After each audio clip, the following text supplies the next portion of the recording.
अस्सलाम वालेकुम के नावल्स पर आप सबको वेलकम। एक खूबसूरत नावल के साथ हाजिर हैं जिसका नाम है कुछ कर्ज चुकाना है। नावल की राइटर हैं मुताहिल तनाविश। चलें नावल की जानिब बढ़ते हैं।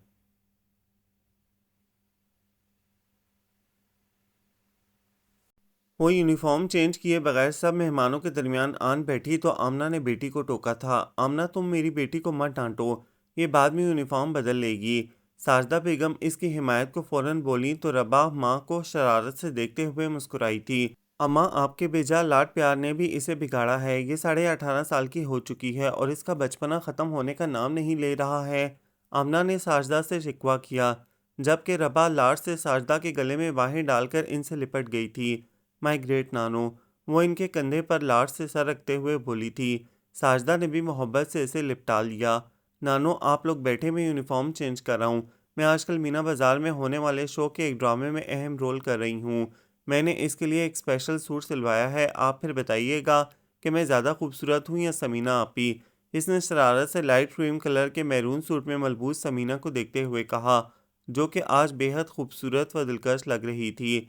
समीना खूबसूरत तो थी ही, मगर आज तो इसकी छब ही निराली थी। रबा की बात पर ड्राइंग रूम में मौजूद सब अफराद के चेहरों पर मुस्कुराहट बिखर गई।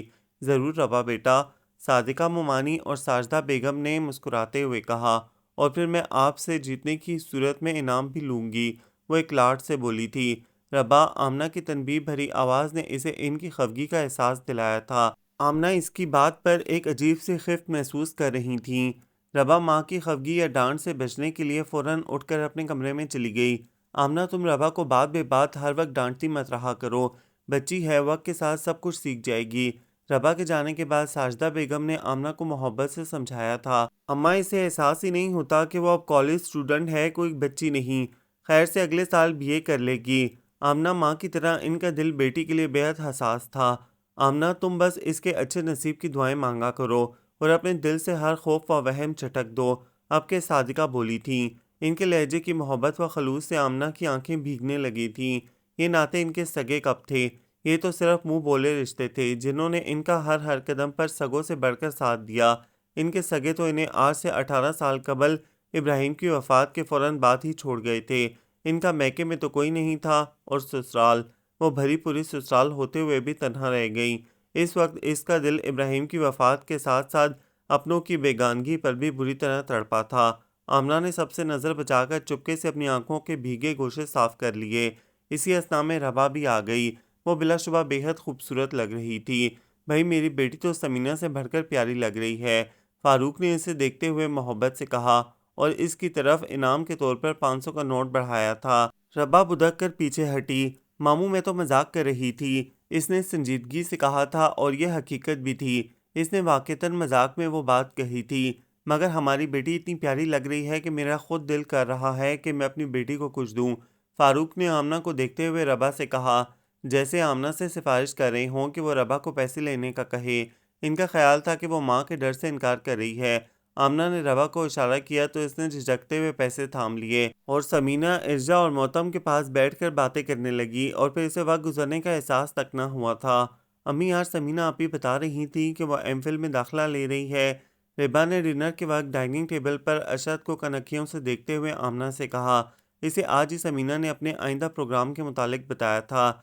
अशद के कान इसकी बात पर खड़े हो गए।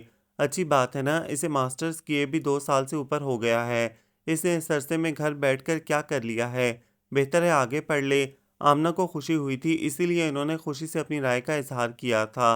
रबा ने खामोशी इख्तियार कर ली और खाना खाने लगी, जबकि अशद की तबीयत बेचैन हो रही थी। रबा भाई की कैफियत नोट कर रही थी, और इसका मकसद भी इसे ही सुनाना था, जो कि पूरा हो चुका था। आमना खाना खाकर इशा की नमाज के लिए उठकर अपने कमरे में चली गई थी।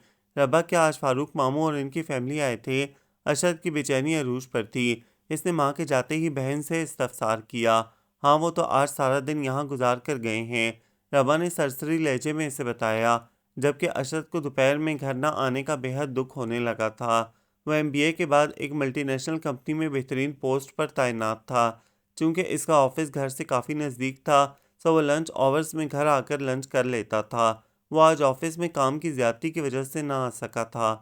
तुम मुझे फ़ोन पर बता भी सकती थी कि फ़ारूक मामू आए हुए हैं। वो बहन से मसनूई खफगी से शिकवा कर बैठा।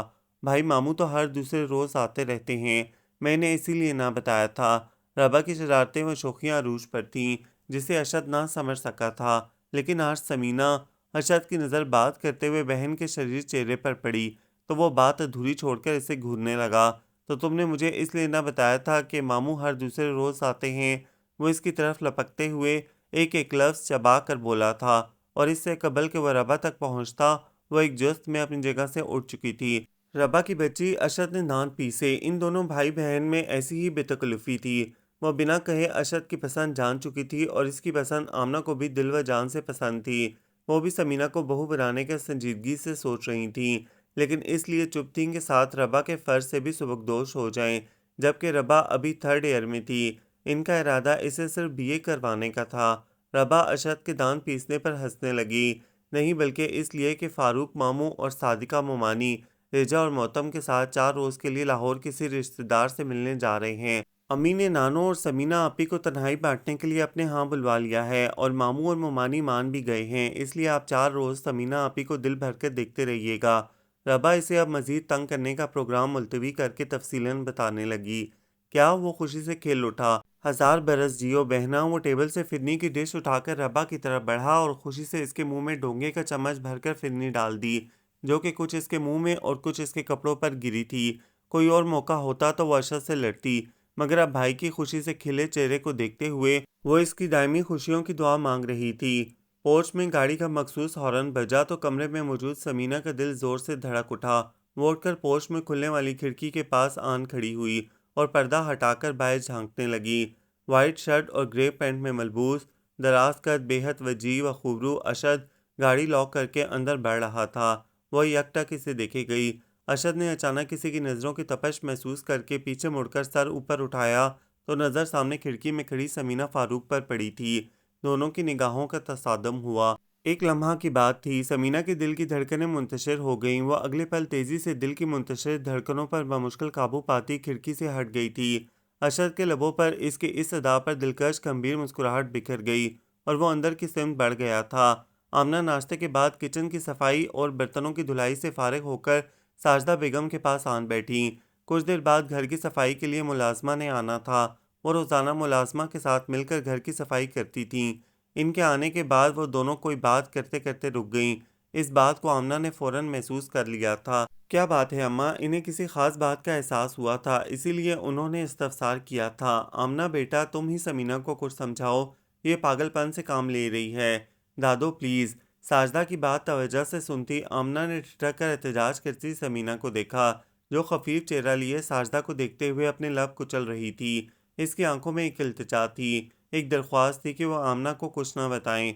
समीना आमना के सामने इस जिक्र से खफीफ हो रही थी। समीना बेटा, हम तुम्हारे दुश्मन नहीं हैं। दादो ने मोहब्बत से पोती को देखते हुए कहा और अपना रुख आमना की तरफ कर लिया। आमना, आजकल समीना के लिए इसके खालाजाद हमजा नोमान का रिश्ता आया हुआ है। लड़का तालीम मुकम्मल करके एक प्राइवेट कंपनी में माशाल्लाह इंजीनियर है। फारूक और सादिका इस रिश्ते पर बहुत खुश हैं, मगर ये समीना नहीं मान रही है। इसकी एक ही रट है कि यह एमफिल करना चाहती है। मैंने इसे बहुत समझाया है कि हम सिर्फ फ़िलहाल मंगनी ही कर लेते हैं, मगर ये न जाने क्यों फिर भी इनकार ही किए जा रही है। सादका बेगम के लहजे में परेशानी नुमायाँ थी। इन्होंने बात के इख्तिताम पर समीना को खफगी से परेशानी से देखा, तो सामने सोफे पर बैठी इज़्तिरारी कैफियत में अपने दोनों हाथों की उंगलियां मसल रही थी। अब साजदा के साथ साथ आमना भी इसे गहरी नज़रों से देख रही थीं। इनकी जहांदीदा निगाहें तो समीना की परेशानी व इस्तराब को इसी वक्त भाम गई थीं जब साजदा ने इस मौजू पर गुफ्तगू शुरू की थी। समीना की आंखें बेबसी के एहसास से आंसुओं से भरने को थीं, जिन्हें रोकने की कोशिश में वो अपने लब कुचलने लगी थी। समीना बेटा, मेरे पास आओ। आखिर आमना को जैसे इसकी हालत पर तरस आ गया था। उन्होंने मोहब्बत से इसे अपने पास बुलाया था। समीना इन्हें भी बेहद अजीज थी। वो अपने बेटे की आंखों में समीना की चाहत के छुपे रंगों से बखूबी वाकिफ थीं। वो तो किसी मुनासिब मौके की तलाश में थीं ताकि समीना का हाथ अरशद के लिए मांग सकें, मगर साजदा ने तो इन्हें अब जो कुछ बताया था, इसके बाद आमना को अपनी ख्वाहिश का इजहार करना बेहद मायूब लग रहा था। समीना इन्हें बहुत पसंद थी और वह साजदा और समीना के अपने यहाँ चंद रोज़ के क़याम का सुनकर बेहद खुश हुई थीं। इनका इरादा इसी दौरान समीना और अरशद के रिश्ते का जिक्र साजदा के सामने छेड़ने का था, मगर अब वो अपना इरादा बदल चुकी थीं और समीना को इस रिश्ते पर कायल करना चाहती थीं। कि हमजा नुमान का रिश्ता वाकई बेहतरीन था। अगर ऐसा कोई रिश्ता रबा के लिए आता तो वो कभी इनकार ना करती। वो खुद गर्ज ना थी, इसीलिए समीना को समझाना चाहती थी। समीना खुद पर काबू पाती आहिस्तगी से चलती इनके पास आन बैठी। आमना ने मोहब्बत से इसके हाथ थाम लिए। बेटा, मेरी एक बात याद रखना, बुजुर्ग बच्चों के लिए जो फैसले करते हैं इनकी भलाई के लिए ही करते हैं। जितनी इनके बच्चों की उम्रें होती हैं इतना ही बुजुर्गों की ज़िंदगी का तजुर्बा होता है। कोई भी फैसला करते हुए वालिदैन की निगाहें बच्चों के हाल को महफूज बनाने के साथ साथ इनके बेहतरीन मुस्तकबिल पर मरकूज होती हैं। बेटा, वालिदैन औलाद के दुश्मन नहीं होते हैं। तुम्हारे वालिदैन जो भी फैसला तुम्हारे मुतालिक करेंगे तुम्हारा भला ही सोच कर करेंगे। आमना ने इसे नर्म व पुरशफीक लहजे में समझाते हुए अपनी बात के अख्ताम पर इसका सर अपने कंधे से लगा लिया। समीना का दिल भर भर कर आ रहा था। वो अपने दिल की ख्वाहिश किसी को भी ना बता सकती थी। इसकी कोई सहेली या बहन भी ना थी जिसे वो दिल का हाल सुनाती। वो दुखी होकर रह गई थी और कुछ ऐसी ही कैफियत का शिकार आमना भी थी। वो इस वक्त सिर्फ अशद के बारे में सोच रही थी। कमरे में बोझल खामोशी छा चुकी थी। शाम को समीना और सारदा की वापसी थी कि सादका और फारूक, रेजा और मोहतम समेत वापस आ रहे थे। समीना खामोशी से एक नुक्ते को देखे जा रही थी जबकि सारदा की जहांदीदा निगाहें समीना की एक एक हरकत नोट कर रही थीं। वो समीना का रद्द-ए-अमल समझने से कासिर थी। साजदा को यकदम समीना की हालत पर तरस आने लगा था। वो इससे अकेले में तफसीलन बात करने का इरादा कर चुकी थीं। इसी अवस्था में मुलाजमा भी आ गई तो आमना उठकर इसके साथ काम में लग गई। साजदा ने आमना के जाने के बाद इस मौजू को दोबारा न छेड़ा था कि वो समीना को मजीद परेशान न करना चाहती थी। रबा बेटा, तुम्हारी नानो मुझे 3-4 रोज़ कबल बता रही थी कि समीना की इसके खालाजाद हमजा के साथ मंगनी हो रही है। अशद और रब्बा संडे होने की वजह से घर ही थे। वो दोनों ड्राइंग रूम में बैठे हुए कैरम खेल रहे थे। आमना भी इनके पास आन बैठी। वो चाहती थी कि जो बात अशद को कल इल्म होना है वो आज हो जाए ताकि फिर वो खुद को जल्द संभाल ले। इन्हें अपने इकलौते बेटे की खुशियाँ बेहद अजीज़ थीं मगर वो इस मामले में बेबस थीं। वो रब्बा से बात करते हुए अशद पर निगाह जमाए हुए थीं जिसका हाथ कैरम पर जहाँ का तहाँ रुक कर रह गया था। आमना का दिल जैसे किसी ने मुट्ठी में दबा लिया। रबा भी ये सुनकर परेशान हो गई थी। इसने एक नज़र भाई पर डालने के बाद आमना को देखा जैसे इसे अपने आप पर गलत सुनने का अंदेशा हो। अम्मी, आपसे किसने कहा? रबा ने दिल में आते ख्यालात वसवसों को झटकते हुए माँ के करीब आकर इनसे पूछा। तुम्हारी नानो ही मुझे बता रही थी। आमना ने दानिस्ता बाकी बात दोनों से छुपाई थी। वो अशद तो रबा को कोई झूठी उम्मीद या आस न देना चाहती थी। रबा बेटा, अभी तो इसकी खाला ने रिश्ता डाला है। अम्मी, फिर आप फौरन भाई का रिश्ता डाल दें। रबा ने अशद के दिल की बात कही थी। वो इससे मोहब्बत भी तो बेपनाह करती थी। बेटा, हमजा में कोई कमी नहीं है, फिर भला वो कैसे अपने भांजे को छोड़कर अशद के लिए हामी भरेंगे? मुझे इस बात की बिल्कुल उम्मीद नहीं है कि वो अशद का रिश्ता कबूल करेंगी। आमना के लहजे में यासियत दर आई थी। अशद से वहाँ बैठना दो भर हो गया। वो उठकर फौरन वहाँ से चला गया जबकि आमना और रबा इसे दुख से जाता दिखती रह गईं। समीना बेटा, मुझे अपना दोस्त समझो और अपने दिल की बात कह डालो। समीना की आदत थी कि वो रोज़ाना साजदा बेगम को रात को सोने से कबल इनके कमरे में दूध का ग्लास देने जाती और इनके पास कुछ देर बैठती थी। अब भी वो दादो को दूध का ग्लास देने आई थी। दादो ने इससे कोई बात की तो इसने हूँ हाँ में जवाब दिया था। वो देख रही थी कि समीना जब से आमना के यहाँ से आई है वो चुप चुप सी रहने लगी है। साजदा ने इसकी खामोशी तोड़ने की कोशिश में नाकामी के बाद इसे मोहब्बत से देखते हुए कहा। समीना तो जैसे कोई हमदर्द चाहती थी। वो सिसक पड़ी। काफ़ी दिनों का गुबार था कि आंखों के रास्ते बह रहा था। दादो ने इसे रोने दिया। जब वो काफ़ी देर तक चुप न हुई तो वो रह न सकी।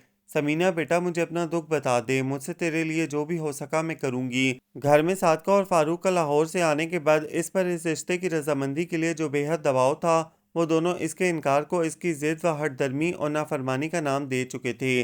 बल्कि फ़ारूक ने तो कल से इससे कोई बात तक न की थी। समीना पहले ही अपसेट थी। इस आफताब पर जैसे हिम्मत हारने लगी थी। अब साजदा ने हमदर्दी व मोहब्बत से इसे बुलाया तो वह एक हमदर्द मिलने पर सिसक पड़ी थी। दादो, मैं समीना को एक झिझक मानिया थी। वो इसकी दादो थी। हाँ हाँ बोलो बेटा। साजदा ने इसे मोहब्बत से सीने से लगाते हुए हौसला दिया।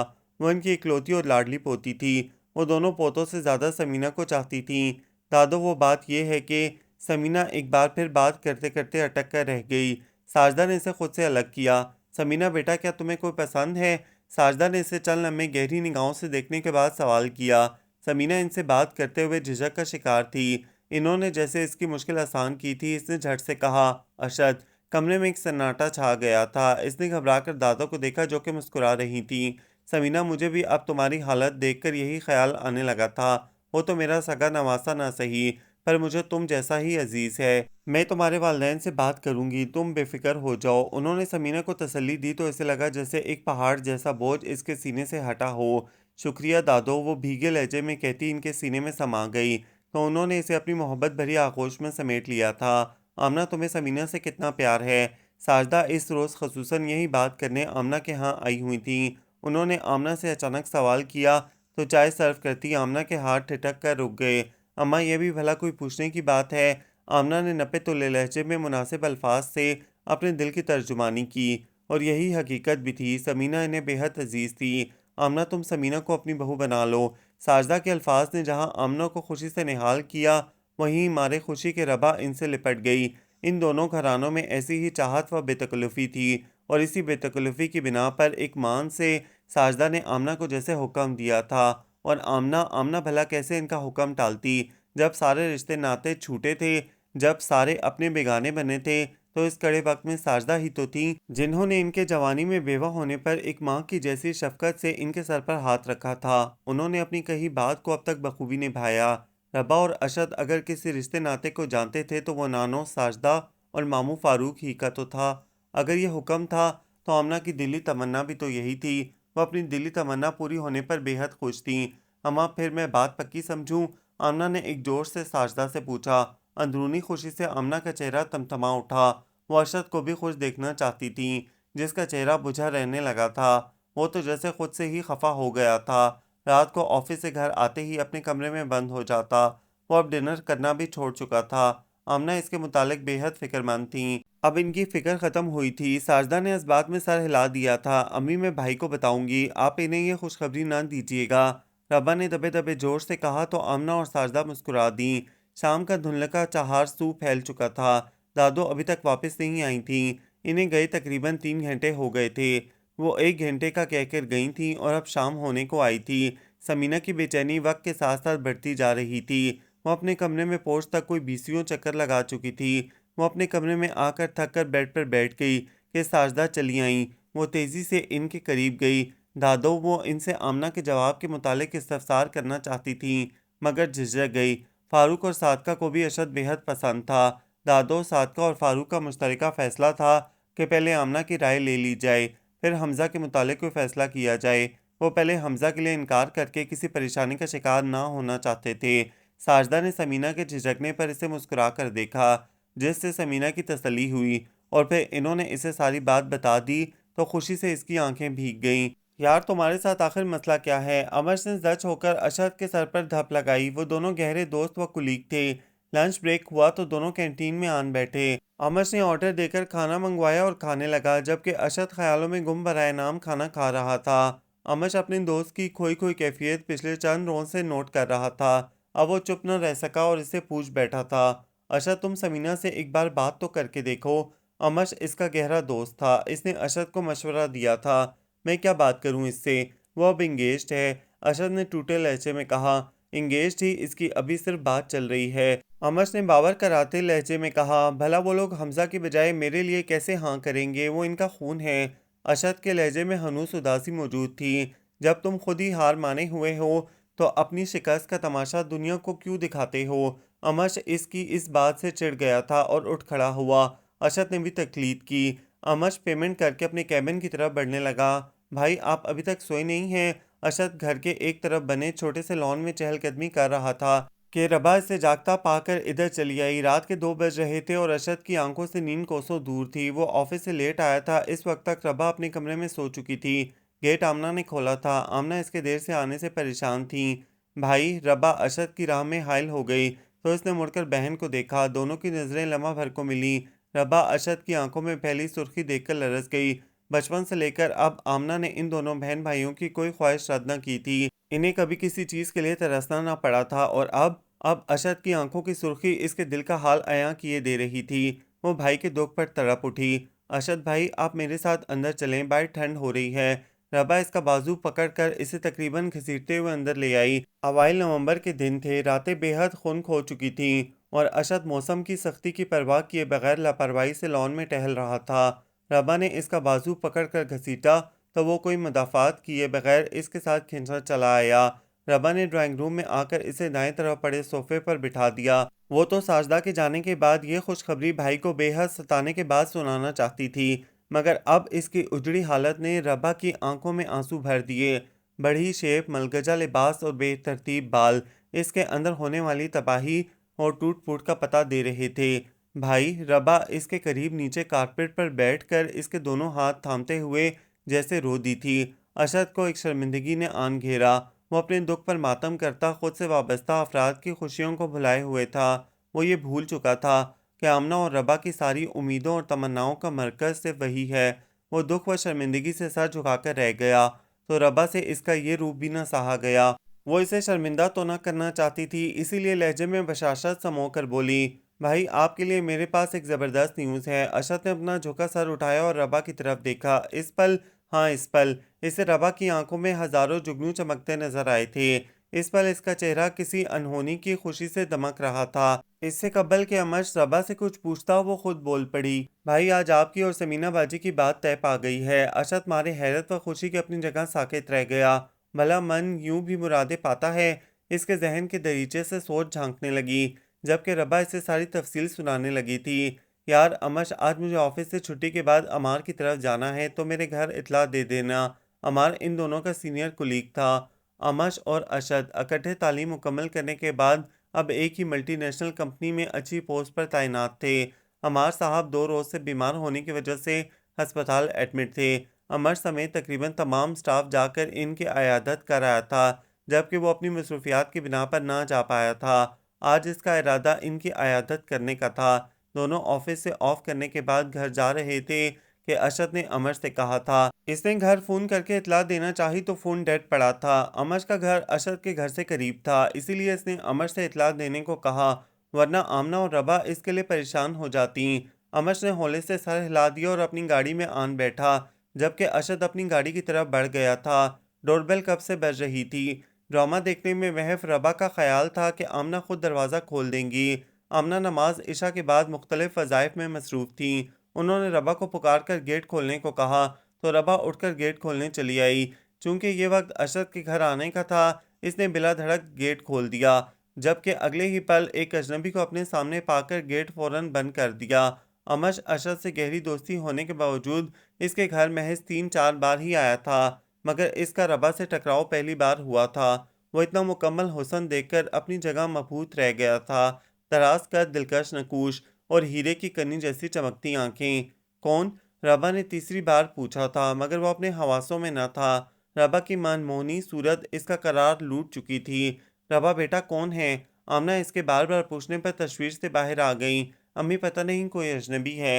रबा इन्हें बताती दरवाजे से हट गई और अंदर जाने लगी। आमना ने ज़रा सा गेट खोलकर बाहर झांका तो नज़र सामने साकित खड़े अमश पर पड़ी। आमना इससे चूंकि पहले भी 3-4 बार मिल चुकी थी, सो इसे फ़ौरन पहचान गई।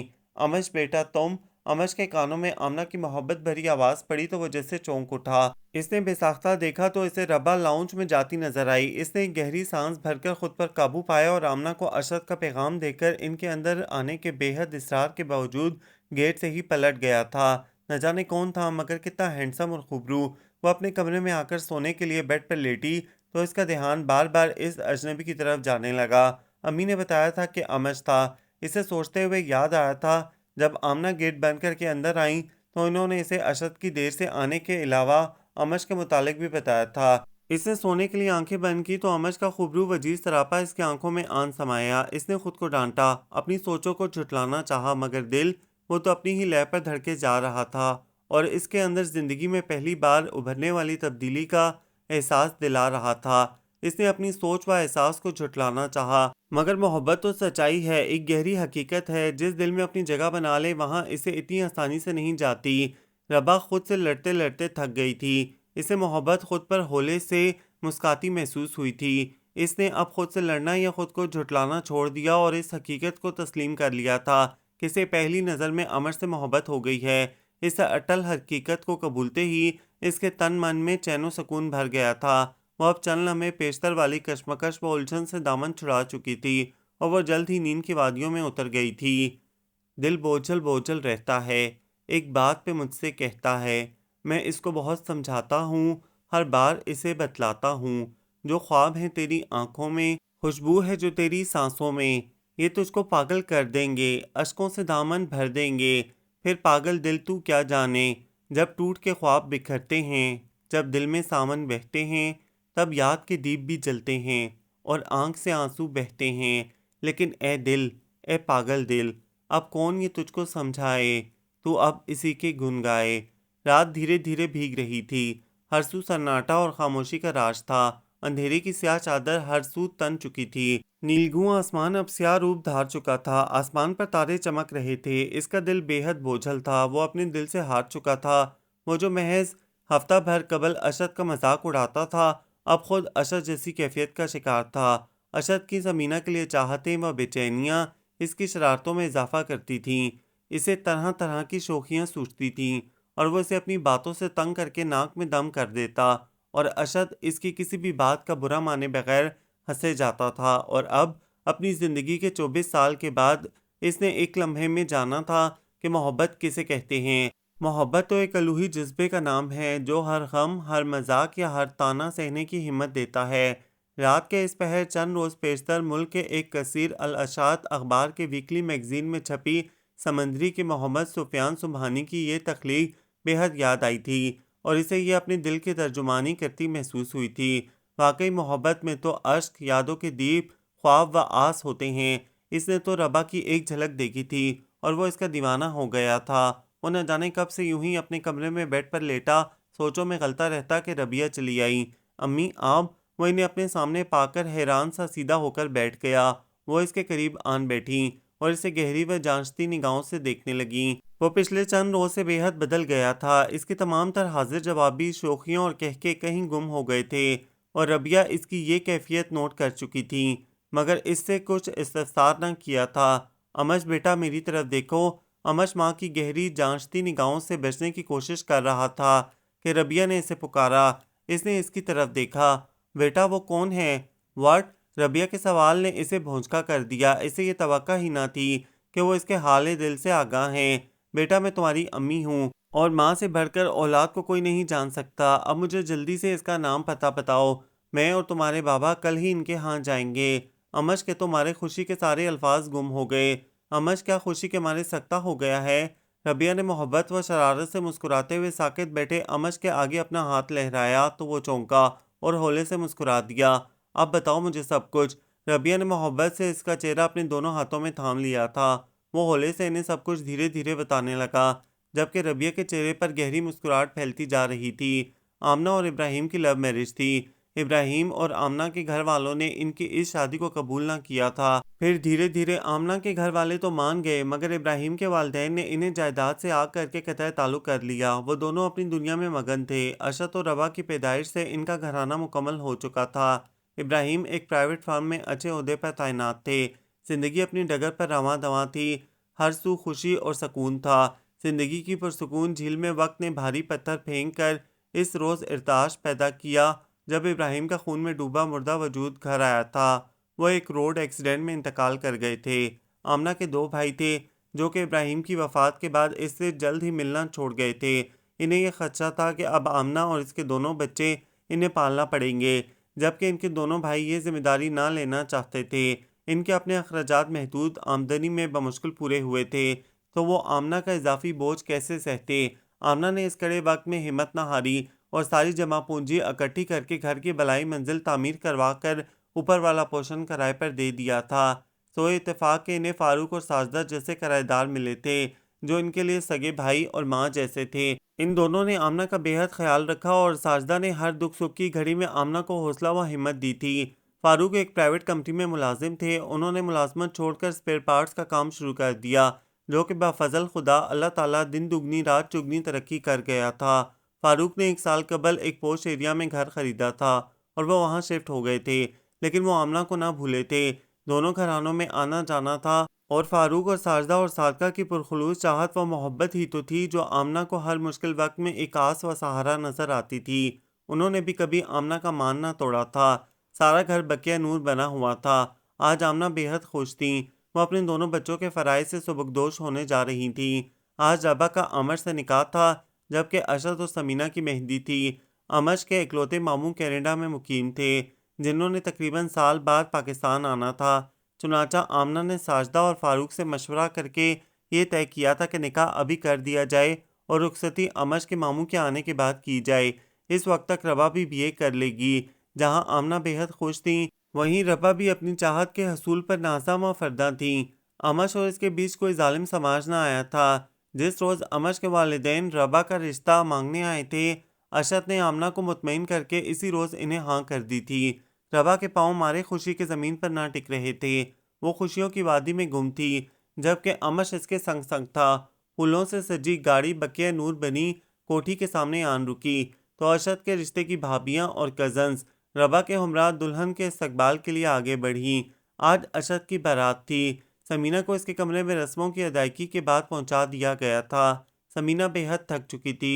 अरशद की कजन्स भाभियां और रबा कुछ देर कबल ही उठकर गए थे। अरशद आता ही होगा, इस सोच से इसके सांसों में हलचल मच गई थी। इस पल दरवाजे पर आहट हुई। इसने जरा सा सर ऊंचा करके देखा तो नजर सामने अशद से होती हुई फौरन नीचे झुक गई। अशद इसकी ये हरकत देख चुका था। इसके लबों पर एक गहरी मुस्कुराहट आन ठहरी। वो धीरे से चलता हुआ इसके करीब आन बैठा। समीना की धड़कनों में ऊधम मच गया था। अशद ने इसका घूंघट उलट दिया तो नजरें पलटना भूल गया। वो खूबसूरत तो थी ही, मगर आज तो वो किसी दूर देश की शहजादी लग रही थी। भाभी, रिजा और मोहतम आपका नाश्ता लेके आए हैं। अगले रोज सुबह रवा इसे इतला दी थी। इसके दोनों भाई और चंद कजन्स इसके लिए नाश्ता लेकर आई थीं। रबा इन्हें साथ लिए समीना के कमरे में चली आई थी। कमरे में अभी भी ताज़ा गुलाबों की महक बसी थी। समीना के लबों पर बार बार मचलती दिलकश व शोख मुस्कुराहट इसकी अंदरूनी खुशी का पता दे रही थी। इसके दोनों भाई तो इससे मिलकर कुछ देर बाद आमना के पास जा बैठे, जबकि समीना की तीनों कजन्स इसके पास बैठी रहीं। रबा भी वहीं थी। इसकी कजन समीना को बार बार अशद का नाम लेकर छेड़ रही थी। समीना के चेहरे पर मोहब्बत की अलूही चमक नुमाया थी, जो कि उसके हुस्न को चार चांद लगा रही थी। रबा का ध्यान इनकी छेड़छाड़ में बार बार अमश की तरफ जाता रहा। शादी के हंगामे सर पड़ चुके थे। सब मेहमान अपने घरों को जा चुके थे। अशद ने ऑफिस दोबारा ज्वाइन कर लिया था। इसने शादी के लिए 15 रोज़ की छुट्टी ली थी। ये 15 दिन कैसे गुजरे ना इसे एहसास हुआ ना समीना को। दोनों अपनी खुशियों में मगन थे, एक दूसरे की संगत में मसरूर थे। इन्हें जिंदगी बेहद हसीन लगने लगी थी। मोहब्बत में इंसान को कायनात का हर रूप, हर मौसम, हर रंगीन व दिलकश नज़ारा अपने लिए बना महसूस होता है। वो दोनों भी ऐसा ही महसूस कर रहे थे। हर मौसम इनका मौसम था और मोहब्बत का मौसम इन दोनों पर मेहरबान था, जिसकी छाँव में दोनों एक दूसरे की संगत में थे। अम्मी, मैं और समीना सैर के लिए जा रहे हैं। आमना और रबा टीवी देखने में मगन थी कि अरशद ने टीवी लाउंज के दरवाजे से अंदर झांकते हुए इतला दी। आमना ने लम्हा भर को टीवी से नजरें हटाकर इन दोनों को देखा। समीना लाइट क्रीम कलर के मैरून एम्ब्रॉयडर्ड सूट में बेहद गजब की लग रही थी। इसकी गोरी रंगत पर मैरून व लाइट क्रीम कलर का कंट्रास्ट एक अजब बहार दिखा रहा था। आमना और रबा इसे देखते ही रह गईं। आमना ने सर इस बात में हिलाकर इन्हें जाने की इजाज़त दी, जो कि गालबन इनकी इजाज़त के इंतज़ार में वहीं खड़े थे। वो दोनों आगे पीछे चलते हुए चले गए तो आमना दोबारा टीवी की तरफ महव हो गई। अब इन दोनों की वापसी रात गए होना थी, जबकि रबा का ध्यान बढ़ चुका था। इसकी खाली खाली निगाहें टीवी स्क्रीन पर थीं, मगर जहन अमश की तरफ भटक गया था। अशद भाई और समीना भाभी रोजाना कहीं न कहीं सैर करने जाते थे और अक्सर डिनर भी बाहर करते थे।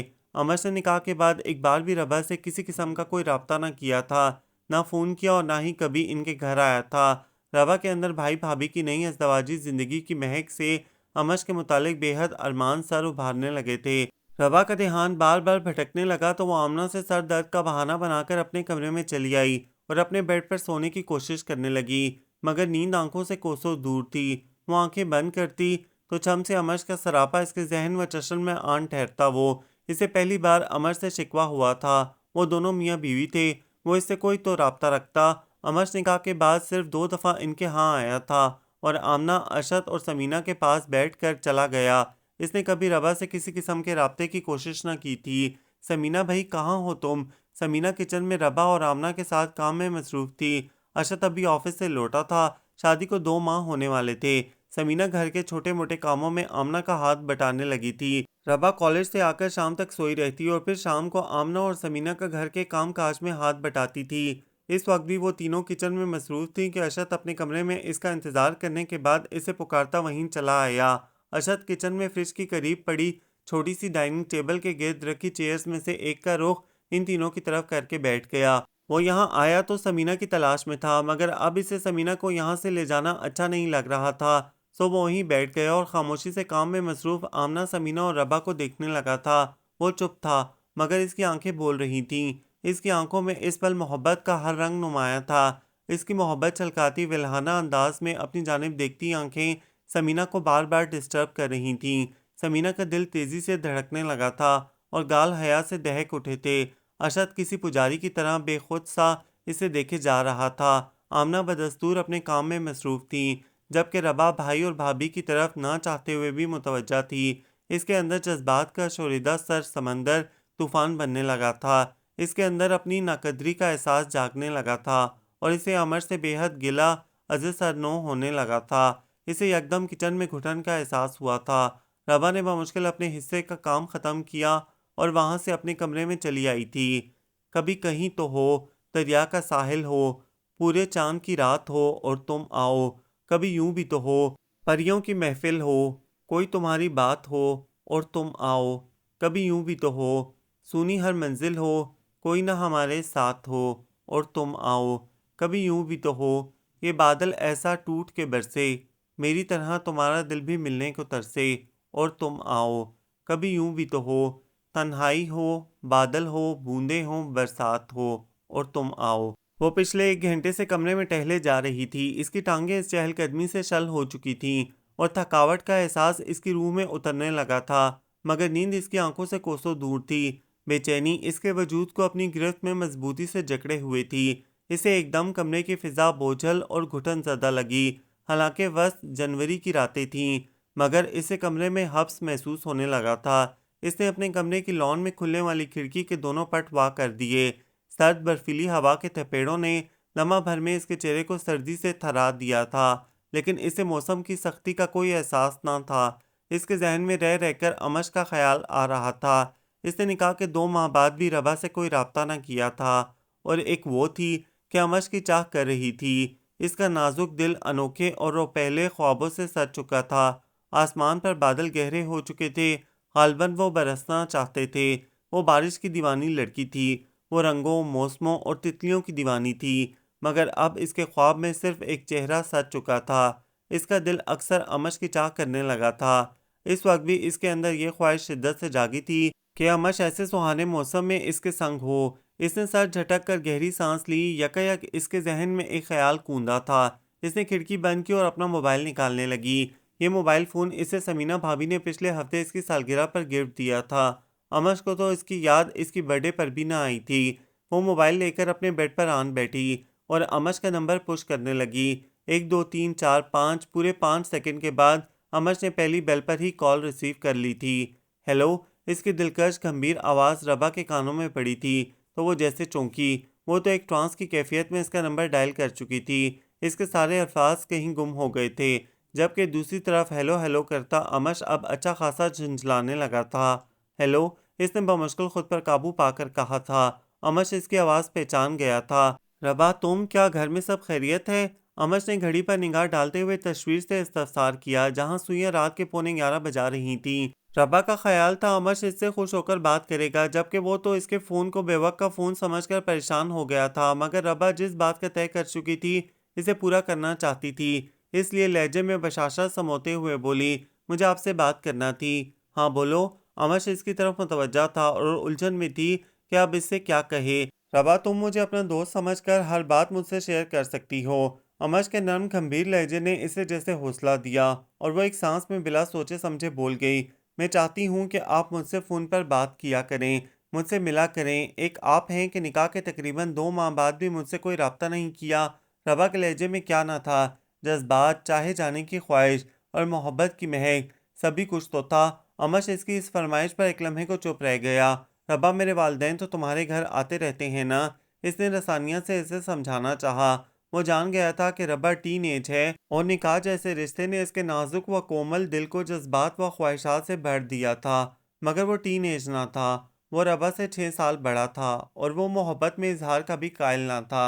इसका ख्याल था कि जब इंसान किसी से मोहब्बत करता है तो जज्बात अपना आप मनवाते हैं। वो अपने जज्बात को ज़ुबान देने का कायल ना था कि जो मज़ा जज्बात को महसूस करने में है वो कहने में नहीं। जबकि दूसरी तरफ रबा थी जो इसको इजहार पर उकसा रही थी। मगर अमश, आप तो नहीं आते ना, आप भी तो कभी हमारे घर आए। रबा अपने जज्बात को ज़ुबान दे रही थी जबकि वो इसे अपनी बात पर कायल करना चाह रहा था। रबा, मेरी एक बात ध्यान से सुनना। न जाने इसके गंभीर दिलकश लहजे में क्या खास बात थी कि इसका दिल तेजी से धड़कने लगा। रबा, मैं जज्बात को शादी के बाद जुबान देने का कायल हूँ। तुम्हें याद होगा कि मैंने तुमसे शदीद मोहब्बत के बावजूद तुमसे कुछ कहने के बजाय अपने वालदैन को डायरेक्ट तुम्हारे घर भेजा। इसी रोज़ तुम्हारी यहाँ से आने वाले मस्बत जवाब ने मुझे तुम्हारी रजामंदी बता दी थी। देखो रबा, मेरी एक सोच है, न जाने तुम मुझसे इत्तेफाक करो या नहीं। मगर रबा, इसने एक लम्हे का तोक़ुफ़ किया तो इसकी बात तवज्जो से सुनती रबा चौंकी। न जाने अब वो आगे क्या कहने जा रहा था। इसका दिल मज़ीद तेज़ी से धड़क उठा था। रबा, अगर हमने अभी से वो सब बातें कर लीं जो हमें शादी के बाद करनी हैं, तो फिर मेरा ख़्याल है शादी के बाद हमारी बस लड़ाइयाँ ही होंगी। वो अपनी बात के इख्तिताम पर बात को मज़ाक का रंग दे गया, जबकि रबा के दिल पर मनो ओस पड़ गई। वो इसकी इस सोच से कतई मुत्तफ़िक ना थी, मगर चुप रही थी। फिर अमश ने चंद लम्हे तौक़ुफ़ करके धीरे से खुदा हाफ़िज़ कहकर फ़ोन बंद किया तो इसका दिल भर आया और वो मोबाइल साइड पर फेंक कर घुटनों में सर दिए रोने लगी। अशद भाई की प्रमोशन हुई थी। घर में सब बेहद खुश थे। आमना ने फ़ारूक और असद, अमश के वालिद की फैमिलीज़ की दावत की थी। रबा को पूरी उम्मीद थी कि इस खुशी के मौके अमश अपने दोस्त की खुशी में शरीक होने ज़रूर आएगा। वो सब डिनर पर इनवाइट थे। आमना और समीना ने सब कुछ घर पर तैयार किया था। रबा किचन में इन दोनों के साथ छोटे-मोटे कामों में हाथ बटा रही थी। तमाम डिशेस तैयार हो चुकी थीं। सिर्फ मीठे चावल थे जो दम पर रखे थे कि आमना ने इन दोनों को तैयार होने के लिए इनके कमरों में भेज दिया कि मेहमान आने ही वाले थे। रबा ने अपने कपड़ों का जायज़ा लिया। वो आज अमश की निगाहों में बस जाना चाहती थी। इसी के लिए अपना आप सजाना चाहती थी। इसकी नज़र इंतखाब आखिरकार डल गोल्डन कलर के नफीस मुकेश के काम वाले सूट पर आन टिकी, जिसके दुपट्टे के दोनों पल्लुओं पर कहीं कहीं मुकेश का काम था। इसने लिबास चेंज करके अपने चांदी के आवेजे पहन लिए। इसने हल्का सा मेकअप करके आईने में अपना जायजा लिया तो नजरें हटाना भूल गई। वो तो किसी अप्सरा से कम नजर न आ रही थी। इसके लबों पर अमश के तस्वर ने मुस्कुराहट सजा दी। अभी वो अपना जायजा ले रही थी कि लाउंज में शोर सा हुआ। मेहमान आ चुके थे। लाउंज से आने वाली आवाज़ें बिलाशुबा अमश के वालिदैन की थीं। रबा का दिल धड़क उठा। इसने खुद पर परफ्यूम स्प्रे किया और बाहर आ गई। जो ही इसकी नज़र लाउंज में मौजूद अफराद पर पड़ी तो इसका दिल चाहा कि सारी दुनिया को आग लगा दे। अमश ना आया था। रबा का दिल धाड़े मार मार कर रोने को चाहा। वो तो अपना पोर पोर अमश की चाह में सजाए हुए थी और यहाँ वो चाह वाली नज़र ही मौजूद ना थी। शायद वो दरवाजे से ही पलट आती अगर रबिया इसे देखकर बुला न लेती। इसे चारों नाचार आगे आना पड़ा। रबिया इसे खुद से लगाकर दुआएं देने लगी और जब उन्होंने रबा की खूबसूरती की तारीफ की तो रबा के अंदर धुआं सा भरने लगा था। इसका दिल जैसे हर मंजर से उचाट हो चुका था। इसी अवस्था में फारूक भी अपनी फैमिली समेत आ गए और जल्द ही आमना ने दस्तरख्वान लगा दिया तो सब खाना खाने लगे। खाने के बाद कॉफ़ी के दौरान बातें होने लगी तो बातों में वक्त गुजरने का एहसास ही न हुआ था। रबा, अमश को किसी ज़रूरी काम से सुबह इस्लामाबाद जाना पड़ गया था। वो सबसे लाताल्लुक़ एक कोने में खामोश बैठी थी कि समीना भाभी ने इसकी खामोशी की वजह जानकर इसके कानों में सरगोशी की। गालबन इसके आने से कबल ये वजह रबिया और असद ने इन्हें बता दी थी, मगर वो अपने दिल का क्या करती जो इस वजह को एक झूठा बहाना समझ रहा था। हालांकि ये हकीकत थी। अमज की खाला इस्लामाबाद में रिहाइश पजीर थीं जिन्हें 2 हफ्ते कबल फालिज का अटैक हुआ था। रबिया और असद तो इससे मिल आए थे जबकि अमज न जा सका था। अगले रोज़ चूंकि ऑफिस से छुट्टी थी तो अमश ऑफिस से एक रोज़ की छुट्टी लेकर 2 रोज़ के लिए इस्लामाबाद चला गया था। रफ्ता रफ्ता थोड़ी देर बाद सब मेहमान चले गए तो वो अपने कमरे में चली आई। इसका वीरान दिल दुहाइयाँ दे रहा था। वो कपड़े चेंज करके बेड पर आन लेटी। बीए के फाइनल एग्जाम्स करीब थे। दाखिले जा चुके थे और वो कॉलेज से फ्री थी। लेकिन साइकोलॉजी लेक्चरार ने साइकोलॉजी के अधूरे प्रैक्टिकल्स मुकम्मल करवाना थे, इसीलिए इन्होंने अपने सेक्शन को फ्री ना किया था। रबा का आखिरी प्रैक्टिकल था। वो इस रोज़ अपनी प्रैक्टिकल कॉपी मुकम्मल करके अगले रोज़ अपनी टीचर को चेक करवाना चाहती थी ताकि वो फ्री होकर घर में सुकून से पेपर्स की तैयारी कर सके। वो काफ़ी देर से ग्राफ बनाने की कोशिश कर रही थी जो मुसलसल गलत बन रहा था। इसके जहन में अचानक समीना से हेल्प लेने का ख्याल आया। वो भी बीए में साइकोलॉजी पढ़ चुकी थी। वो अपनी प्रैक्टिकल कॉपी और ग्राफ पेपर लेकर समीना के कमरे की तरफ चली आई। वो अभी दरवाजे तक ही पहुंची थी कि ठिठक कर रुक गई। इसे हाथ खुले दरवाजे से नजर आने वाले मंजर ने जैसे साकित कर दिया था। न जाने कितनी देर गुजरी, वो होश में आई तो बाहर ही से अपने कमरे में चली आई। अरशद भाई कुछ देर कबल ऑफिस से आए थे और आते ही अपने कमरे में चले गए थे। आमना साजदा बेगम के बेहद इसरार पर इनके यहाँ रहने गई थी और इनका इरादा वहाँ 3-4 रोज रहने का था। जब से फारूक मामू ने अलग घर लिया था, वो इनके यहाँ कभी रहने के लिए ना गई थी। साजदा और फारूक के बेहद इसरार ने इन्हें मजबूर कर दिया था। रबा के चूंकि प्रैक्टिकल थे, इसीलिए वो ना जा सकी थी। रबा अपने कमरे में आकर बेड पर आन बैठी। इसने इस रोज के अमश के सर्द रवैये के बाद खुद को बमुश्किल समझाया था, लेकिन आज फिर अरशद भाई ने अनजाने में इसके सोए जज्बात जगा दिए थे।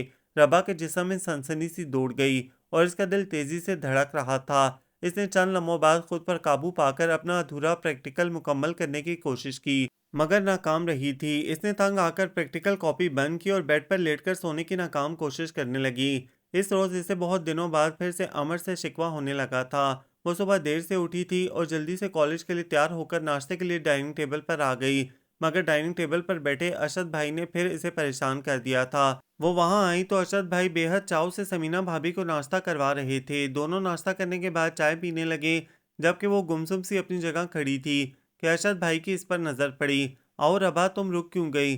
अरशद ने अपनी जगह संभल कर बैठते हुए बहन को बुलाया तो वो धीरे से चलती इन दोनों के करीब खाली चेयर पर आन बैठी। समीना भाभी ने इसके आगे किचन से तैयार नाश्ता लाकर रखा तो वो धीरे से ख्यालों में गुम पराठे के छोटे छोटे निवाले तोड़कर ऑमलेट के साथ खाने लगी थी। अगले दिन वो सहन धोने में मसरूफ थी कि गेट पर बेल बजी। अरशद भाई इस्लामाबाद ऑफिस के किसी काम से 2 रोज से गए हुए थे, जबकि भाभी और अम्मी पड़ोस में मिलाद पर गई थीं और घर पर अकेली थी। इसने हाथ में पकड़ा झाड़ू और पानी का पाइप छोड़ा और कमर के गिर्द बंधा दुपट्टा खोलकर दोनों शानों पर फैलाती गेट तक चली आई। क्योंकि आज अरशद भाई की आमद मुतवक्का थी और इसका यही ख्याल था कि भाई होंगे, इसीलिए इसने बिला धड़क गेट खोल दिया और बाहर खड़े शख्स पर नजर पड़ते ही अपनी जगह हैरत से साकित रह गई। इसने बेसाख्ता अपनी पलकें झपकाईं, मगर ये इसका वहम नहीं, एक हकीकत थी। इसकी इस हरकत पर अमश के लबों पर बेसाख्ता मुस्कुराहट फैल गई। क्या मुझे अंदर आने को नहीं कहोगी रबा? अमश का मखसूस दिलकश व गंभीर लहजा इसके कानों से टकराया। वो इस दिलकश आवाज़ को तीसरी बार सुन रही थी और हमेशा की तरह अब भी ये लहजा इसके कानों में शीरीनी घोल रहा था। वो होश में आते हुए एक साइड पर हो गई और सर होले से हिलाया। वो अंदर दाखिल हुआ और ड्राइंग रूम की तरफ बढ़ गया। क्या आमना अमूमन इस वक्त वहीं होती थी? रबा का काम मुकम्मल हो चुका था। इसने पानी वाली मोटर बंद की और पाइप इकट्ठे करके मोटर के करीब रखकर अमश के पीछे चली आई, जो कि मुतलाशी निगाहों से आमना और समीना को ढूंढने के बाद वापसी के कस से मुड़ चुका था। वो रबा को आता देखकर रुक गया। क्या अरशद अभी इस्लामाबाद से नहीं आया है? इसे अरशद से एक ज़रूरी काम था। वो इसी गर्ज से अरशद से मिलने आया था। इसने रबा से सवाल किया, मगर वो अपने हवास में ही कहाँ थी। वो तो इस पल मोहब्बत की दुनिया में पहुंची हुई थी। इसने तो आमश का सवाल ही ना सुना था। वो आहिस्तगी से चलती इसके ऐन मुकाबिल आन रुकी। इसके आंखों में प्यार का खुमार था। सांसों ने सीने में ऊधम मचा रखा था। इसके लब जैसे धीरे धीरे प्यार की शबनमी ओस से भीगने लगे थे। इसे इस पल वो अपने हवासों में ना लग रही थी। रबा, आंटी और भाभी कहाँ हैं? अमश ने फिर सवाल किया, मगर वो अब भी कुछ न सुन रही थी। वो एक ट्रांस में चलती हुई इसके कंधे से आन लगी। अमश इसकी इस हरकत पर भौंचका रह गया। इसे रबा से यह तवक्का हरगिज ना थी। इसे घर में रबा की तन्हाई का एहसास हो चुका था। रबा, इससे कबल के वो भी जज्बात में आकर बहकता, इसने रबा को नरमी से खुद से अलग किया। अमश को लगा अगर वो यहाँ चंद लम्हे भी रुका तो रबा से हार जाएगा। इसी पल अरशद खुले गेट से अंदर दाखिल होकर ड्राइंग रूम के दरवाजे पर ठिठक कर रुक चुका था। इसकी आंखों में बेयकीनी थी। रबा बेध्यानी में गेट खुला छोड़ आई थी। इन दोनों दोस्तों की निगाहें बैक वक्त मिली। अमश बेकसूर होते हुए भी इस पल अरशद से निगाहें ना मिला पा रहा था। इसने अपनी नजरें झुका ली। रबा को इस पल किसी अनहोनी का एहसास हुआ तो इसने पीछे पलट कर देखा और इसका रंग फक हो गया। इसका सांस जहां का तहां रुक गया। इसने अरशद भाई की आंखों में झांका, जहां क्या कुछ न था, गिला, शिकवा और दुख। इनकी आंखों में अजियत की किरचियां चुभी जा रही थीं।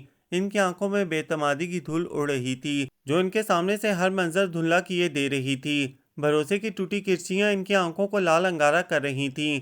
रबा की हालत ऐसी थी जैसे काटो तो बदन में लहू नहीं, अशद ने रबा को गहरी नज़रों से देखते हुए अमश पर एक नज़र डाली तो अमश दोस्त के दुख पर परेशानी से अपनी मुठ्ठियां भींच कर रह गया। भला इसे खुद रबा से यह तवक्का ही कब थी। अगर इसके ध्यान में ऐसा हल्का सा शायबा भी होता तो वो यहाँ आता ही ना कि दोस्त के एतबार में तो इसकी जान थी। अशद अमिश के चेहरे पर फैले परेशानी के साए देखकर जान चुका था कि यह गलती रबा से सरजद हुई है। तीनों अपनी अपनी जगह साकित खड़े थे, एक दूसरे से निगाहें चुराए। अमश ने अगले पल हरकत की और तेजी से बाहर निकलता चला गया। वो अशद से एक बेहद अहम और ज़रूरी काम की गर्ज से आया था, मगर अब वो इसका सामना न कर पा रहा था। वो इससे कोई भी बात किए बिना वहां से चला गया। गेट के बंद होने की आवाज़ पर अशद भाई और रबा जैसे होश में आए। अशद रबा पर कहर आलूद नजरें बरसाता खामोशी से अपने कमरे में चला गया, जबकि रबा वहीं नीचे बैठकर फूट फूट कर रो दी थी। रात का न जाने कौन सा पहर था, मगर इसकी आंखों से नींद गायब थी। वस्त फरवरी के दिन थे, बाहर कोहरा बरस रहा था, मगर इसे कमरे में सख्त वहशत और गर्मी महसूस हो रही थी। इसने बेड से उठकर कमरे की खिड़की खोल दी तो सख्त ठंडी और बर्फीली हवाएं इसके चेहरे से टकराकर इसके वजूद में सनसनाहट पैदा कर गईं। मगर वो तो जैसे आज हर एहसास खो बैठा था। इसे एक लम्हा को सर्दी महसूस हुई थी। अगले पल वो नॉर्मल था। इसने जेब से सिगरेट निकालकर लाइटर से सुलगा लिया। वो जिंदगी में पहली बार स्मोकिंग कर रहा था। वो एक के बाद दूसरा सिगरेट सुलगाता चला गया, मगर जहन सकून ना पा रहा था। इसका उलझा जहन माजी का ताना बाना बुन रहा था, मगर कोई सिरा हाथ में ना आ रहा था। न जाने कब और कहाँ किससे गलती हुई थी। कमरे में इसी लम्हे समीना की हल्की करा उभरी तो वो चौंक पड़ा और समीना की सिम देखा, जो सर्दी से बचने के लिए गर्म लिहाफ में खुद को समोने की नाकाम कोशिश कर रही थी और चेहरे पर बालों की उलझी लिटें बिखरी हुई थीं। वो एक लम्हा में समीना के दिलकश हुस्न में खोकर अपना जहनी खलफशार भूल गया और खुद को कोसते हुए खिड़की बंद करने के बाद समीना की तरफ आया और इस पर लिहाफ सीधा करके ओढ़ा दिया। वो यकटक मबहूत सा इस हुस्न में खो चुका था। इसने झुककर सोई हुई समीना के माथे पर मोहब्बत से बोसा देना चाहा तो इसी पल इसके जहन में एक झमाका हुआ। वो अपनी जगह ठहर कर रह गया। Oh no! वो जूं जूं इस नहज पर सोच रहा था, सोच का सिरा इसके हाथ आता जा रहा था। वो उलझी गुत्थी सुलझाने में धीरे धीरे कामयाब होने लगा था। वो अपनी जगह पर वापस आकर लेट गया। नींद अब भी इसकी आंखों से गायब थी, मगर अब एक सिरा हाथ आ चुका था जो इसके वजूद को कर्ब में डबोए जा रहा था, इसे अजियत के समंदर में धकेल रहा था। वो एक नतीजे पर पहुंच चुका था। कहते हैं नींद सूली पर भी आ जाती है। सोचों में गुम न जाने कब वो भी सो गया था और फिर यूं हुआ कि अरशद भाई ने अनजाने में जिस मंजिल पर कदम रख दिए थे, अपने घर को किसी तूफान से बचाने के लिए इसने अपने कदम वापस मोड़ लिए। वो ऑफिस से आते ही सीधा अपने कमरे में ना घुसता था, बल्कि कुछ वक्त आमना और रबा के साथ गुजार कर अपने कमरे में जाता था। इस वाक़ये के बाद से दोनों बहन भाई में कोई बात ना हुई थी। दोनों ही अपनी अपनी जगह शर्मिंदा थे और बात में पहल करने की हिम्मत ना पाते थे। रबा को अरशद की खामोशी पेशेमानी की अथाह गहराइयों में धकेलती थी। वो अपनी इस जज्बाती हरकत पर अमश और अरशद दोनों से ही बेहद शर्मिंदा थी। अमश ने तो इससे ना पहले कभी कोई राब्ता किया था और ना अब किया था, मगर अरशद, वो इसका मांझ आया था, इसका मान और एतमाद था, इसकी इज्जत था। वो भी इससे खफा था। वो अरशद की खामोशी को नाराज़गी पर महमूल करके सोचती तो दुख से आंखें आंसुओं से भर जाती। हालांकि वो बहन से खफा नहीं, शर्मिंदा था और अब अपनी गलती का अजाला अपने अंदर तब्दीली लाकर कर रहा था। ये भी शुक्र था कि समीना ने इस पर कोई एतराज़ न किया था। अरशद अपने तई एक कर्ज चुका रहा था, एक तावान था जो वो अपने अनजाने में की गई गलती का भर रहा था, मगर दिल में खुदा का बेहद शुक्रगुजार भी था कि इसने इस घर की तरफ दबे पांव बढ़ते तूफान के कदम रोक लिए थे। इसका घर वक्त की सख्त आंधी की जद में ना आया था। अरशद के सुबह के मामूलात भी बदल गए थे।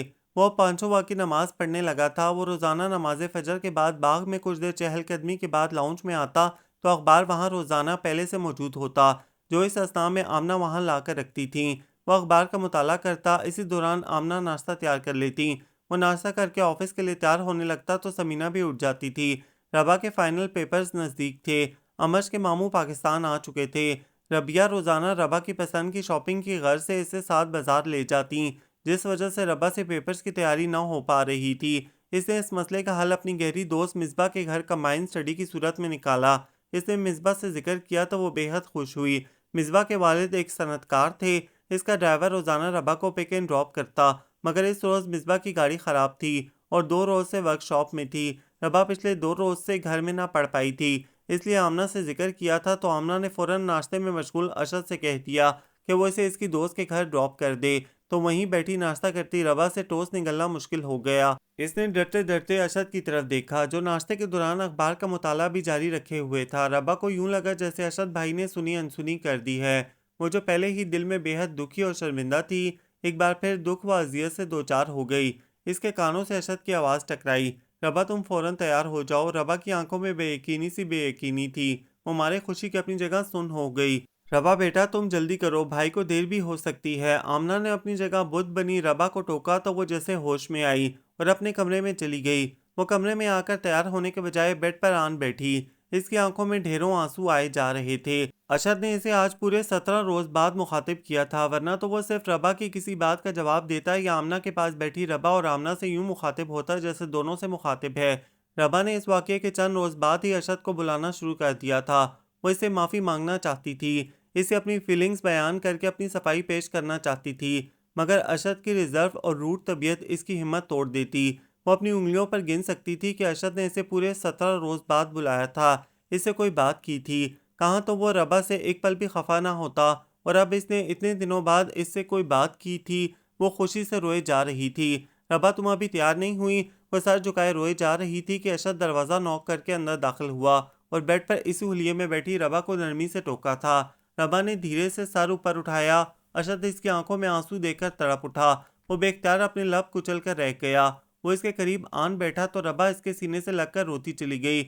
अशद भाई मैं कोई बुरी लड़की नहीं हूँ, रबा ने इसके सीने से लगे लगे रोते हुए कहा। इसके लहजे में दुख की किरचियाँ थीं जो अशद के वजूद में चुप गई थीं। इसने बेसाख्ता इसे खुद से अलग किया। रबा मैंने ऐसा तो कभी भी नहीं सोचा। वो इसकी आंसू भरी आंखों में मोहब्बत से झांकते हुए बोला कि यही हकीकत थी। वो तो अपनी अनजाने में किए गए फेल से पेशेमान था और रबा इसकी शर्मिंदगी को इसकी नाराज़गी पर महमूल करके सख्त परेशान थी। मगर वो दिल में इस बात पर भी मुतमईन थी कि अरशद भाई के घर में किसी से इसका जिक्र न किया था, वरना आमना या समीना ज़रूर इससे इस मौजू पर बात करती। रबा ने अरशद भाई को देखा, दोनों की निगाहें आपस में मिली। एक की नज़र में बाप की सी शफकत, मोहब्बत और हमदर्दी थी, तो दूसरे की नज़र में यकीन व बेयकीनी थी। एक की नज़र मान व भरोसे से पुर थी, तो दूसरे की नज़र धीरे धीरे यकीन की मंजिल तक रसाई पा रही थी। तुमने मुझे भी अपने साथ बातों में लगा लिया है। मुझे ऑफिस से देर हो रही है, तुम फौरन चेंज करके आओ। मैं पोर्च में गाड़ी में बैठा तुम्हारा इंतज़ार कर रहा हूँ। हरियब। वो खुद पर काबू पाता इसके सर पर हल्की सी चपत लगाता उठकर चला गया, वरना तो इसे रबा की परेशानी पर रोना आ रहा था। वो इसकी दोस्तों जैसी बहन थी। इन दोनों में 4 साल का फ़र्क था। इसने बचपन में इसे गोदों में खिलाया था और अब भी इसका हर लाड उठाता था। रबा ने भाई के जाने के बाद अपनी आंखों में अटका एक आंसू साफ किया। वो अब हल्की फुल्की हो चुकी थी। इसके दिल और दिमाग से एक बोझ था जो सरक चुका था। वो मुतमईन सी उठकर अपनी वार्डरोब की तरफ बढ़ गई ताकि जल्दी तैयार होकर जा सके और भाई को मजीद देर न हो। वो कंधों पर चादर मजबूती से फैलाए कॉरिडोर से गुजरकर लॉन में आन बैठा। आसमान पर कल रात से गहरे बादलों का बसेरा था जो सुबह से वक्फे वक्फे से कई बार बरस चुके थे। इसने आसमान की तरफ देखा जहां सुरमई बादल एक दूजे के पीछे तेजी से भाग रहे थे। रबा मेरे लिए गर्मा गर्म चाय का कप लेकर आओ, इसने अंदर की तरफ मुंह करके बआवाज़ बुलंद कहा और वो 15 मिनट बाद 2 कप चाय के साथ इसके रूबरू थी। वो इसे कप थमाकर इसके सामने वाली चेयर पर टिक गई। वो अभी दोपहर का वक्त था, मगर गहरे बादलों ने हर तरफ अंधेरा सा कर दिया था। कुछ ऐसा ही अंधेरा ज़रा सी बदगुमानी की वजह से अरशद की ज़िंदगी में भी फैला था, जो कि अब छुटकर रोशनी बन चुका था। इसने बेहद मोहब्बत से बहन को देखा जो इसी की तरह मौसम से लुत्फ़अंदोज़ होती चाय पी रही थी। आमना और समीना अपने कमरों में सोई हुई थीं। चाय ख़त्म करके रब्बा अंदर जाने को बढ़ने लगी तो अरशद ने इसका हाथ थामकर इसे रोक लिया। भाई कुछ देर मेरे पास भी बैठो। अरशद को ऑफिस से छुट्टी थी और वह सुबह से घर में था। रब्बा का अगले रोज़ आखिरी पेपर था। वो पेपर की तैयारी में मसरूफ़ थी, इसलिए अरशद ने इसे चाय का कहा था ताकि वो कुछ देर के लिए ज़हनी तौर पर फ्रेश हो जाए। भाई मेरा लास्ट पेपर है, फिर हम दोनों खूब बातें करेंगे, घूमने जाएंगे। रबा ने मोहब्बत से इसे देखते हुए कहा। अरशद होले से मुस्कुरा दिया और इसका हाथ छोड़ दिया। वो बर्तन उठाकर चली गई कि अरशद भी चाय ख़त्म कर चुका था। अरशद ने चेयर की बैग से सर टिका दिया। इसके अंदर सुकून फैलने लगा था। वो धीरे से गुनगुनाने लगा। रबा की रुखसती की डेट फिक्स कर दी गई थी। अमज के मामू कनाडा से आ गए थे। रबा अपनी शादी की शॉपिंग में मगन थी। दिन तेज़ी से गुजरते जा रहे थे कि मेहंदी का दिन आन पहुंचा था। घर में सुबह से ही मेहमानों का रश था। समीना के मैके वाले और मामू 2 रोज़ से यहीं थे। अरशद ने भी इसकी शादी की वजह से ऑफिस से छुट्टियां ली थी। आमना के दिल अभी से बेटी की जुदाई के एहसास से बोझल हो रहा था, दोपहर में मेहमान आराम की गर्ज से कमरों में बंद थे। अरशद लाउंज में बैठा चाय पी रहा था, जो कि समीना इसे कुछ देर कबल देकर गई थी कि वहाँ किसी काम से रबा चली आई। इसे देखकर अरशद की आंखें भीगने लगी थी। रबा, अरशद ने इसे भीगे लहजे में पुकारा तो वो इसके पास आन बैठी। मेरी एक बात हमेशा याद रखना रबा, तुम्हारे भाई ने कभी तुम पर शक नहीं किया है। मुझे तुम पर बहुत भरोसा और मान है और था रबा। वो दोनों बातों में मगन थे कि न जाने कैसे वो एक सोच के ज़ेरे असर रबा से कह बैठा। रबा के जहन में भी बहुत कुछ ताज़ा हुआ था। अमश अपनी अव्वल रोज़ वाली रविश पर सख्ती से कायम रहा था और रबा, जो कि पहले इसकी कुर्बत चाहती थी, अब इस दूरी से लुत्फ़अंदोज़ होती थी और इसे इस रिश्ते और दूरी में खूबसूरती और कशिश नज़र आती थी। इसे जब भी अमश की लड़ाई वाली बात याद आती तो हमेशा इसे हंसी आ जाती। गो कि वो इसकी इस बात से कतई मुतफिक ना थी। इसके ख्याल में ये ज़रूरी तो ना था, और फिर कुर्बतों में तो मोहब्बत बढ़ती है, घटती नहीं। रबा ने बेसाख्ता इसे देखा, जो भीगी आंखों से इसे देख रहा था, इसे मेके का मान दे रहा था।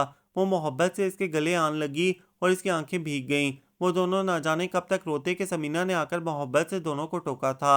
रबा को समझाते हुए इसकी अपनी आंखें भी भीगने लगी थीं, मगर इसने खुद पर काबू रखा था।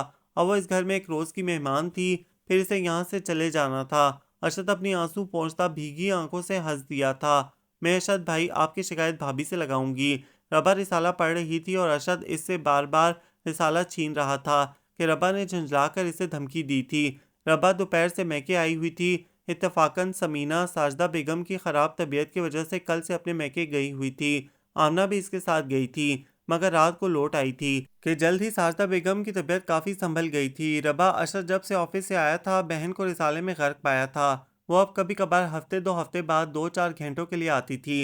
अरशद इसकी कंपनी चाहता था और वो थी कि इसे रिसाले के अलावा कुछ ना सूझ रहा था। इसने अरशद के आने के आध घंटे बाद तक इसकी आमद का कोई नोटिस ना लिया था, तो अरशद ने इसे अपनी तरफ मुतवज्जा करने के लिए रिसाला छीनना शुरू कर दिया था कि रबा ने इसे जैसे धमकी दी थी। और इसके कुछ बोलने से कबल अंदर दाखिल होती समीना बोल पड़ी, रबा, अब तुम्हारे भाई मुझसे नहीं डरते, इन्हें किसी और का डरावा दो तुम। समीना का भाई गेट से ही छोड़कर चला गया था। रबा, क्या ख्याल है कोई और ना ले आऊं? अरशद ने समीना को शोखी से देखते हुए कहा कि इसकी बात अधूरी रह गई।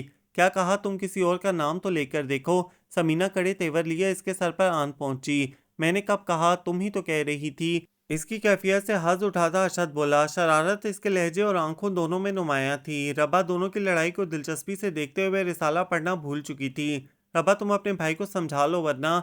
समीना रबा की मौजूदगी का एहसास होते ही इसकी तरफ मुतवज्जा हुई थी। वरना क्या? अरशद ने इसे मुखातिब किया, जो कि लाल भभूका चेहरा लिए गुलाबी कपड़ों में मलबूस इसके दिल में उतरी जा रही थी। भाई प्लीज़। रबा ने समीना का साथ दिया। Okay ladies. क्या? अरशद दोनों में इत्तेफाक पाकर हार मान गया कि इसके लेडीज कहने पर दोनों धाड़ी। Oh sorry, okay girls. वो फौरन अपनी गलती मान गया था और तसई की थी। ये बात हुई ना? समीना ने सोफे के नीचे से नजर आता रिसाला निकालकर सोफे पर बैठते हुए कहा था।